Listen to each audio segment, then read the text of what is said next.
الحمد لله وكفى وسلام على عباده الذين اصطفى خصوصا على سيد الرسل وخاتم الأنبياء وعلى آله وأصحابه الأتقياء وأهل بيته الأصفياء ونشهد أن لا إله إلا الله وحده لا شريك له ولا وزير له ولا مشير له ونشهد أن سيدنا وسندنا ومولانا وحبيب ربنا وشفيقنا وشفيعنا وطبيبنا وطبيب قلوبنا محمدا عبده ورسوله أما بعد فأعوذ بالله من الشيطان الرجيم بسم الله الرحمن الرحيم لقد رضي الله عن المؤمنين إذ يبايعونك تحت الشجرة فعلم ما في قلوبهم فأنزل السكينة عليهم وأثابهم فتحا قريبا قال النبي صلى الله عليه وسلم لكل نبي رفيق يعني رفيقي في الجنة عثمان أو كما قال عليه الصلاة والسلام صدق الله وصدق رسوله النبي الكريم ونحن على ذلك من الشاهدين والشاكرين والحمد لله رب العالمين اللهم صل على محمد وعلى آل محمد كما صليت على إبراهيم وعلى آل إبراهيم إنك حميد مجيد اللهم بارك على محمد وعلى آل محمد كما باركت على إبراهيم وعلى آل إبراهيم إنك حميد مجيد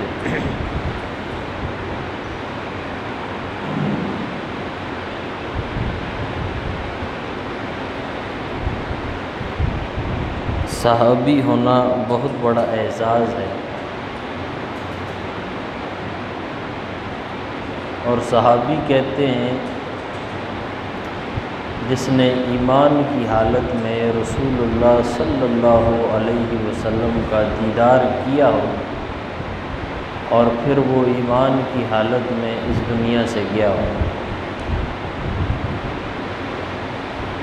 صحابہ میں مقام اور مرتبے کے اعتبار سے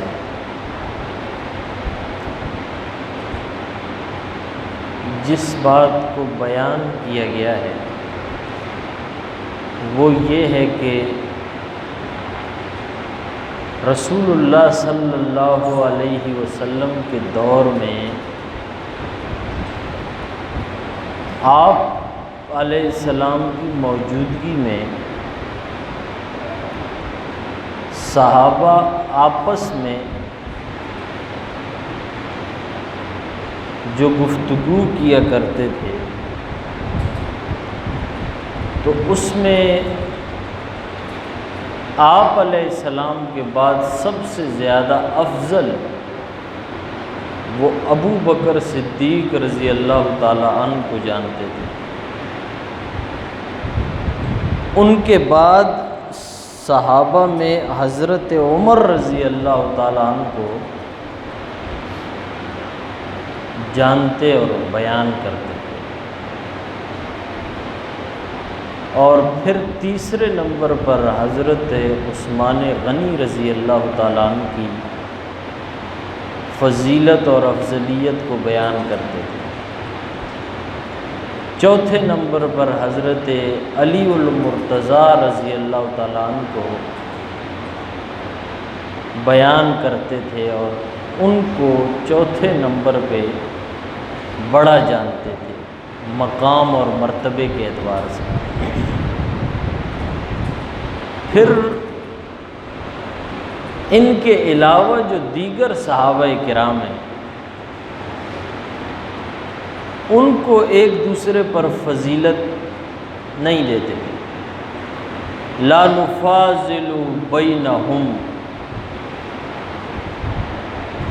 یہ الفاظ ہیں کہ ہم پھر صحابہ کو ان چار کے علاوہ باقی صحابہ کو کسی پر فضیلت نہیں دیتے، یعنی آپس میں ایک دوسرے سے بڑا چھوٹا یہ نہیں بتاتے۔ اسی لیے روایات کے اندر یہ بات موجود ہے، افضل البشر بعد الانبیاء ابو بکر، کہ نبوت کے بعد امتوں کے اندر سب سے زیادہ بلند اور بالا مقام اور مرتبے کے اعتبار سے سیدنا ابو بکر صدیق رضی اللہ تعالیٰ عنہ، چونکہ ذی الحج کا مہینہ ہے اور 18 ذی الحج مسلمان رسول اللہ صلی اللہ علیہ وسلم کے ایک عظیم صحابی حضرت عثمان بن عفان رضی اللہ تعالیٰ عنہ، ان کی شہادت کا واقعہ رونما ہوا اور بڑی دردناک اور مظلومانہ شہادت حضرت عثمان غنی رضی اللہ تعالیٰ عنہ کی، لیکن حضرت عثمان غنی رضی اللہ تعالیٰ عنہ شہادت کے مرتبے کو تو پایا ہے، لیکن اس کے ساتھ ساتھ آپ کو یہ فضیلت بھی حاصل ہے کہ آپ شہادت سے پہلے رسول اللہ صلی اللہ علیہ وسلم کی خبر میں آ گئے اور آپ نے یہ بتا دیا کہ عثمان تجھے شہید کیا جائے گا۔ رسول اللہ صلی اللہ علیہ وسلم کی خبر کو ماننے اور نہ ماننے سے اسلام اور کفر جتنا فرق آتا ہے۔ جو خبر کو مانتا ہے وہ مسلمان ہوتا ہے، اور جو رسول کی خبر میں شک کرتا ہے، تردد کرتا ہے، انکار کرتا ہے، وہ کافر ہوتا ہے۔ خبر اس طرح تھی کہ اللہ کے نبی صلی اللہ علیہ وسلم جبل احد جو مدینہ کے اندر ایک پہاڑ ہے، اس پہاڑ کے اوپر آپ چڑھے، فرجفا، وہ پہاڑ کپ کپانے لگ گیا۔ آپ علیہ السلام نے فرمایا اسکن احد، ٹھہر جاؤ۔ احد کے پہاڑ کو آپ نے حکم دیا، اور اس کے ساتھ آپ نے فرمایا کہ تیرے اوپر ان علیک نبی، بے شک تیرے اوپر ایک نبی ہے، وہ شہیدان اور 2 شہید ہیں، وہ صدیق اور ایک صدیق ہے۔ جب آپ احد پہاڑ پہ چڑھ رہے تھے تو رسول اللہ ابو بکر صدیق اور حضرت عمر اور حضرت عثمان آپ کے ساتھ تھے۔ آپ نے فرمایا اسکن احد، احد رک جا، ٹھہر جا، کیونکہ تیرے اوپر ایک نبی، ایک صدیق اور 2 شہید ہیں۔ وہ پہاڑ ٹھہر گیا، اور احد پہاڑ کو آپ علیہ السلام سے اور آپ کو احد پہاڑ سے ایک عجیب سی نسبت تھی، اور آپ فرماتے تھے کہ یہ احد پہاڑ ہم سے پیار کرتا ہے، ہم سے محبت کرتا ہے، اسی لیے رسول اللہ کے قدم جب اس پر پڑے تو وہ خوشی سے تھر تھرا گیا، پھر آپ کے کہنے پہ رک بھی گیا، اور آپ نے اس احد پہاڑ کے دامن میں اپنا، صدیق اور 2 شہیدوں کا ذکر کیا۔ یہ ذکر کرنے کے بعد احد سے نسبت بھی بتائی، فرمایا ہمیں احد سے محبت ہے، احد کو ہم سے محبت ہے۔ وہ محبت کیا ہے؟ احد پہاڑ کو فضا میں جا کر، آسمان پہ جا کر اوپر سے اگر دیکھا جائے تو احد پہاڑ کی جو شیپ ہے وہ شیپ محمد نام سے بنی ہوئی ہے۔ پورا احد پہاڑ جو ہے اس کی جو شیپ ہے، اللہ تعالیٰ نے اس کو جو بناوٹ دی ہے، اس بناوٹ سے جو نام بنتا ہے وہ اسم محمد صلی اللہ علیہ وسلم کا ہے۔ اسی لیے آپ فرماتے ہیں کہ احد کو ہم سے اور ہم کو احد سے محبت ہے۔ کہنے کا مقصد یہ ہے کہ رسول اللہ صلی اللہ علیہ وسلم نے یہاں یہ بتایا کہ تجھ پر ایک نبی، ایک صدیق اور 2 شہید ہیں۔ کوئی شہید ہوگا، شہادت کے بعد علم ہوگا، لیکن عثمان ایسے شہید ہیں کہ عرب کی گلیوں میں چل رہے ہیں، لیکن نبی کی خبر آپ کے ساتھ ہے کہ یہ شہید ہے۔ آپ زندگی میں بھی شہید ہیں، اٹھتے بیٹھتے شہید ہیں، کیونکہ رسول اللہ کی خبر آپ کے ساتھ ہے۔ اللہ کے نبی صلی اللہ علیہ وسلم نے بتایا کہ قیامت نے آنا ہے۔ آپ کو کوئی تردد ہے، اس بات میں شک ہے کہ قیامت نے نہیں آنا ہے؟ کوئی تردد نہیں ہے، کوئی شک نہیں ہے۔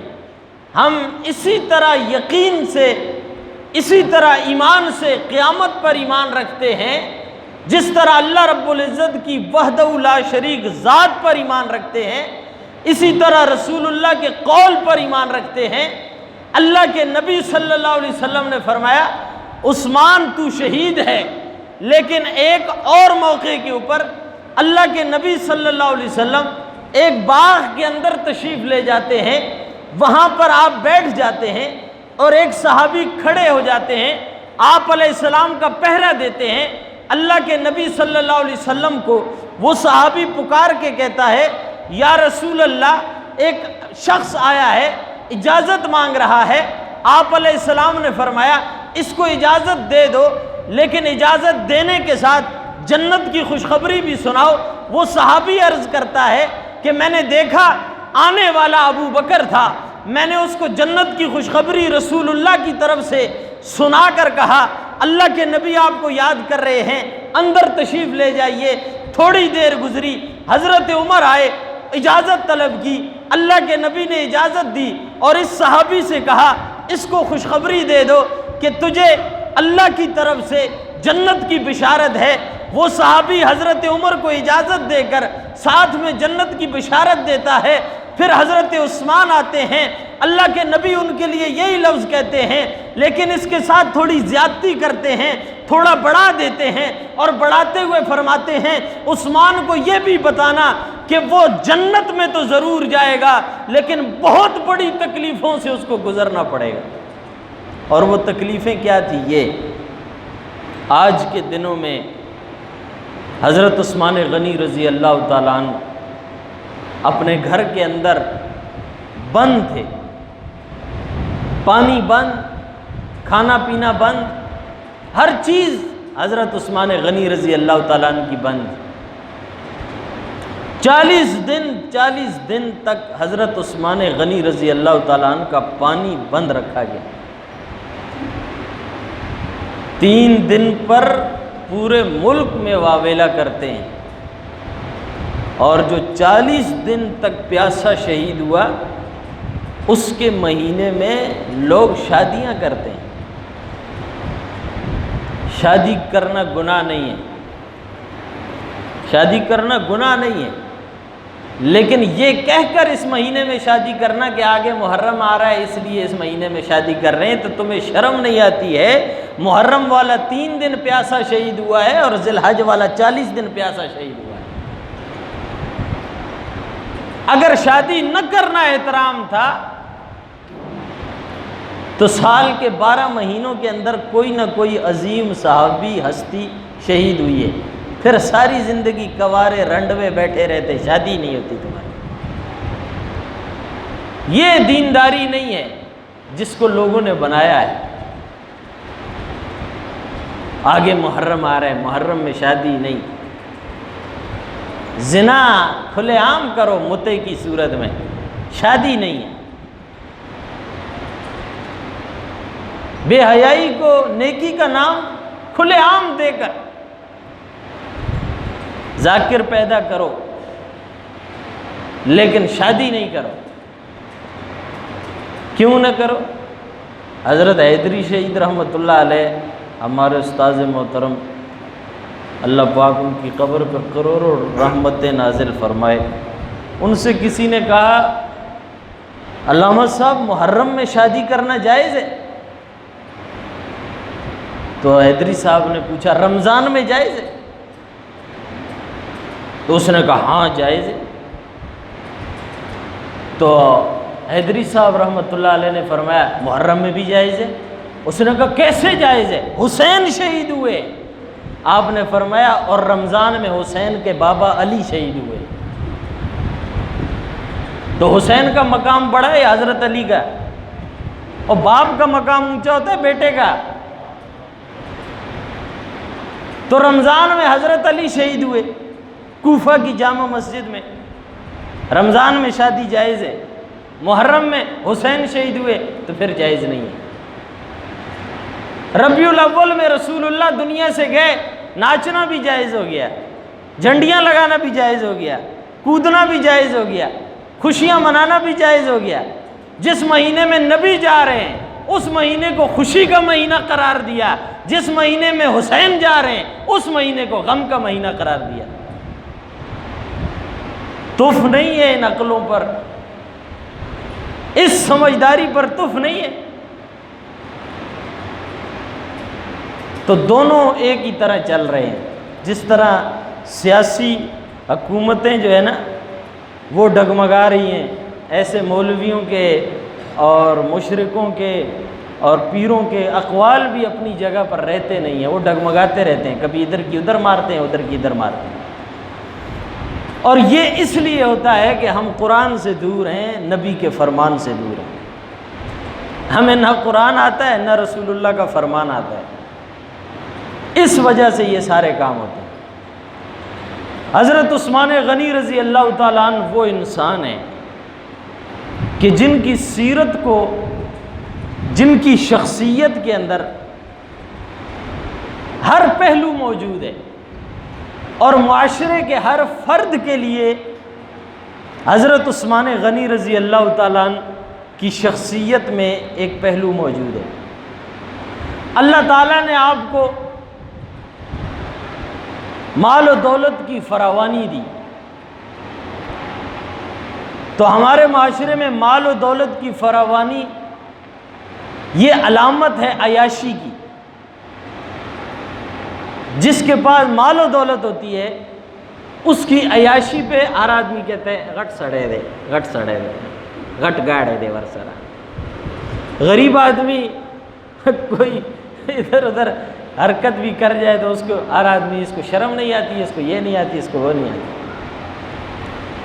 بڑے لوگ ننگے ہو کر فلم بناتے ہیں اور لوگ ان کو فنکار اور اداکار کہتے ہیں اور ان کا نام عزت سے لیتے ہیں۔ اور غریب آدمی جو ہے اس کو لتاڑ دیتے ہیں۔ حضرت عثمان غنی رضی اللہ تعالیٰ عنہ کی شخصیت کے اندر مال کے اعتبار سے عرب کے سب سے بڑے تاجر تھے۔ عثمان غنی رضی اللہ تعالیٰ عنہ سب سے بڑے تاجر تھے، جس علاقے میں رہتے تھے ان سے زیادہ دولت مند مالدار اور کوئی نہیں تھا۔ اور ہمارے معاشرے میں مالداری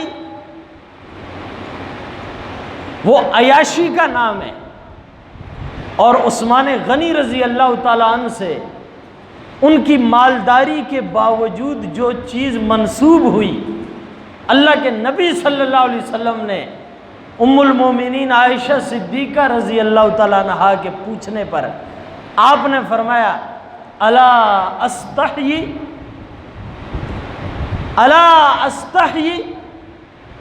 کیا میں حیا نہ کروں ایک ایسے شخص سے تستحیی منہ الملائکہ جس سے آسمان کے فرشتے بھی حیا کرتے ہیں۔ واقعہ یہ تھا، اللہ کے نبی تشریف فرما تھے، آپ کی یہ پنڈلی جو تھی یہ شلوار ایسے اوپر تھی، یہ ظاہر تھی۔ ابو بکر صدیق آئے، آپ بیٹھے رہے، حضرت عمر آئے، آپ بیٹھے رہے، حضرت علی آئے، آپ بیٹھے رہے۔ جب حضرت عثمان نے اجازت مانگی تو اللہ کے نبی پہلے اٹھے اور اپنی پنڈلی کو ڈھانپا، اور اس کے بعد آپ نے اجازت دی۔ اس پر ام المومنین نے پوچھا یا رسول اللہ میرے والد آئے تھے، عمر بھی آئے تھے، علی بھی آئے تھے، کسی پر آپ نے پنڈلی کو نہیں ڈھانپا، عثمان آئے آپ نے پنڈلی ڈھانپ دی، اس کی کیا وجہ ہے؟ اس پر اللہ کے نبی نے فرمایا عائشہ میں اس شخص سے حیا نہ کروں جس سے آسمان کے فرشتے بھی حیا کرتے ہیں۔ وہ عثمان ہے جو ہاتھ رسول اللہ صلی اللہ علیہ وسلم سے ملایا، دایاں ہاتھ، ساری زندگی اس ہاتھ کو اپنی شرمگاہ پہ نہیں لگایا، ساری زندگی۔ وہ عثمان ہے، پوری زندگی میں کبھی بھی پورا برہنہ ہو کر نہیں نہائے، ہمیشہ اپنی شرمگاہ کو چھپا کر نہاتے تھے۔ وہ عثمان ہے کہ اللہ کے نبی صلی اللہ علیہ وسلم نے جن کے لیے بدر کے مقام پر ان کے شریک نہ ہونے کی وجہ سے اللہ تعالیٰ سے درخواست